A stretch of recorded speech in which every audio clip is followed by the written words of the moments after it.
Bon, eh bien je vais débuter cette vidéo en étant un petit peu véhément. Si vous n'avez pas vu le MCU de manière générale, en tout cas si vous n'êtes pas à jour, si vous n'êtes pas craintif concernant des spoils sur de gros projets tels que Doctor Strange 3, les films Avengers ou encore Ghost Rider, quittez la vidéo dès maintenant, d'accord? Il va y avoir du spoil, il va y avoir des « ah bah, telle actrice est dans tel projet », telle actrice n'est pas dans tel projet. Bref, attention, gros spoiler. D'accord? Au moins, là-dessus, on est clair. Donc, on va parler, comme je vous l'ai dit, d'Avengers. On va parler également de Ghost Rider et de Doctor Strange. Et j'espère que tout cela, évidemment, vous plaira et vous fera passer un bon petit moment en ma compagnie. On va commencer tout de suite avec le casting autour des films Avengers. Alors sachez que dans un premier temps, je n'ai pas de photo parce que je m'étais dit est-ce que je le dis ou pas, parce que c'est tellement logique que bon, ce n'est pas utile de le dire, mais sachez que Mark Ruffalo est dans Avengers Doomsday. Ça c'est clair, ça a été dévoilé par Daniel RPK, pas du tout, par My Time to Shine, excusez-moi, en plus j'ai bugué au niveau de la voix, j'ai dit ça a été dévoilé. On est nature ici, on est nature, mais en tout cas oui, Mark Ruffalo, donc qui interprète Hulk, en tout cas aujourd'hui Smart Hulk, serait dans Avengers Doomsday, et ça de toute manière on l'avait déjà dit, notamment par rapport à une équipe qui pourrait se former avec Wong, Captain Marvel, Hulk et Shang-Chi, par rapport à la scène post-générique de Shang-Chi, justement, et la légende des 10 anneaux. On parle également de Daphne Keane. Alors Daphne Keane, vous vous en souvenez, c'est X-23. Sachez qu'elle sera bel et bien de retour dans les films Avengers, d'accord ? Est-ce qu'il y a une précision, d'ailleurs je vais regarder tout de suite, est-ce qu'il y a une précision sur le film dans lequel elle devrait revenir ? Eh bien non, c'est écrit For Avengers, donc supposément pour les deux. Sachez que c'est peut-être un petit peu dommage, et ça je pense qu'on pourrait en faire une vidéo. Du côté de, est-ce que c'était vraiment nécessaire de mettre des personnages multiversels du côté de Doomsday, plus que de laisser les personnages de l'univers 616. Ça je pense qu'on va même en parler aujourd'hui. Ça va être intéressant. Mais en tout cas, Daphne Keane, qui donc interprète X-23, qui était revenu du côté de Deadpool et Wolverine, arrive du côté des films Avengers.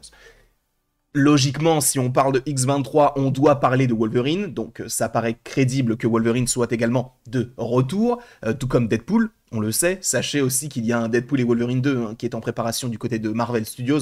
Donc voilà, on sait qu'il y a des projets en suspens de ce côté-là qui vont bel et bien arriver après Avengers The Secret Wars. Donc je ne pense pas qu'on doive s'inquiéter concernant ces différents persos qui de toute manière seront de retour dans Secret Wars et dans la suite. Donc ne vous inquiétez pas, Wolverine normalement va rester en vie, logiquement, sauf s'il y a des gros changements, mais je ne pense pas qu'il prendrait le risque de prendre un nouvel acteur pour l'instant. Donc on verra. Mais en tout cas oui, X-23 sera dans le film Avengers Secret Wars au moins, et supposément donc Avengers Doomsday.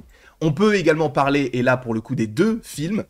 Bon bah c'est Wanda, c'est un peu comme pour Mark Ruffalo, ça paraît crédible. Scarlet Witch sera bel et bien de retour pour les deux films Avengers, donc Avengers Doomsday en 2026 et Avengers The Secret Wars en 2027. Bon bah oui, c'est logique, il y avait même des rumeurs qui disaient que, et encore une fois attention spoiler, que le personnage en fait pourrait faire équipe avec le Docteur Fatalis. En gros, le Docteur Fatalis pourrait être une sorte de gentil, mais qui aille trop loin, un peu comme Tony Stark, lorsque justement Wanda le dit, Tony Stark ne fait pas la différence, enfin Ultron ne fait pas la différence entre sauver le monde et le détruire, de qui il tient ça, donc ça fait référence à Tony Stark, et vu que Tony Stark est de retour, entre guillemets, du côté du Docteur Fatalis, donc ça paraît crédible que elle justement veuille aider à réparer peut-être les pots cassés. Donc oui, il est possible qu'elle soit bel et bien de retour du côté des films Avengers, pour justement faire équipe avec Robert Downey Jr. qui interprète le Docteur Doom dans un premier temps, et après d'être supposément l'héroïne qui guérira tout. Et je pense que ça peut se terminer là-dessus, parce que je ne vois pas Scarlet Witch être méchante du début à la fin, sachant que dès le début elle est un petit peu, on va dire, une sorte d'anti-héroïne. Finalement elle arrive à être une héroïne mais ne contrôlant pas forcément ses pouvoirs, et là, bon, on comprend que la méchanceté a pris le dessus. Mais donc, je pense qu'elle va finir par sauver tout le monde et que ça va la réhabiliter. Un peu comme Loki, Scarlet Witch devrait bel et bien être de retour du côté des films Avengers. Maintenant, on parle, alors non pas d'un rôle mais d'un acteur qui devrait arriver du côté des films Marvel. On ne sait pas dans quel rôle, on ne sait pas dans quel film, on ne sait pas pourquoi, mais Lee Jung-jae, donc qu'on connaît notamment de Squid Game, qu'on connaît également de la série The Acolyte, eh bien, serait en pourparlers avec Marvel Studios pour un rôle pour l'instant secret. Moi, c'est un acteur que j'aime beaucoup, alors je ne l'ai pas forcément trop apprécié du côté de The Acolyte, mais le fait qu'il soit déjà en lien avec Disney par rapport à la série Star Wars, eh bien, crée des passerelles, notamment par rapport aux différentes filiales de Disney, que ce soit Pixar ou que ce soit, pour le coup, Marvel. Donc oui, l'acteur principal de Squid Game, Lee Jung-jae, serait en pourparlers avec Marvel Studios. N'hésitez pas dans les commentaires à me donner peut-être un personnage que vous aimeriez qu'il interprète du côté de cet univers-là. Je n'ai pas forcément d'idée particulière. Moi, j'aime juste bien l'acteur, donc ça pourrait être très cool de pouvoir l'avoir du côté du MCU. Maintenant, on passe à toute autre chose, et une chose qui va vous décevoir, mais d'une manière très très puissante. A priori, Ghost Rider donc, va bel et bien arriver du côté du MCU. Ça, bon, ce n'est pas une nouveauté. Il y avait même des rumeurs qui disaient que Nicolas Cage serait de retour dans le rôle. Mais je pense qu'il y aura, un autre acteur pour jouer le personnage. C'est un peu comme Blade. C'est-à-dire que oui, on a ramené Wesley Snipes pour jouer Blade, mais c'est Mahershala Ali qui va l'interpréter de manière pérenne.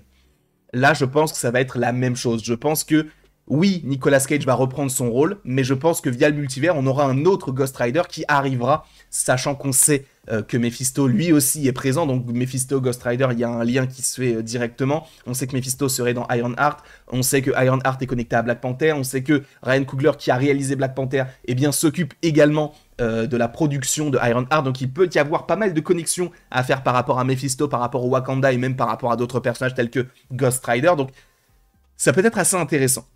Mais sachez que ce serait une série. Et c'est là où c'est dérangeant.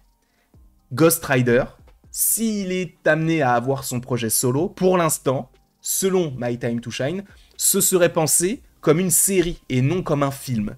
Et ça, c'est un peu comme Nova. Nova, on a envie d'avoir un film. En fait, le fait est que Disney nous a tellement habitués à de mauvaises séries et aussi à des séries qui ne sont pas très bien faites. Là, ça va être compliqué de bien le faire sur une série. Alors que sur un film, t'as peut-être plus de budget, t'as peut-être plus de moyens techniques, etc. Là, c'est un peu embêtant. C'est la même chose pour Nova. Nova, t'as besoin d'avoir des effets spéciaux. Et dans une série, c'est peut-être un petit peu plus compliqué. Donc, moi, je me pose des questions sur est-ce que c'est nécessaire d'en faire une série. Après, on va dire l'avantage d'une série, c'est que tu peux développer ce personnage-là sur plus de temps que sur un seul film. Donc, on pourrait partir sur 4 à 5 heures de développement sur Johnny Blaze. Pourquoi pas? Mais c'est vrai que on connaît Disney, on connaît Marvel Studios sur les séries, et ils ne sont pas forcément très très forts là-dedans. Donc, prenez le temps, faites-le bien, si vous comptez le faire, peut-être que ça sera exceptionnel, hein. Mais pour l'instant, c'est vrai que j'ai des doutes. J'ai même pas des doutes, c'est que j'ai des doutes. En tout cas, on va partir sur la dernière rumeur lancée par My Time to Shine, cela concerne donc Doctor Strange 3, et pareil, peut-être mauvaise nouvelle pour vous, mais en vrai, je pense que c'est logique que cela se fasse de cette manière-là. Doctor Strange 3 n'est pas prêt de sortir. A priori, Sam Raimi pourrait être le réal de ce film-là. Ça paraîtrait logique, notamment par rapport au fait qu'il ait réalisé le 2 et qu'il ait bien marché.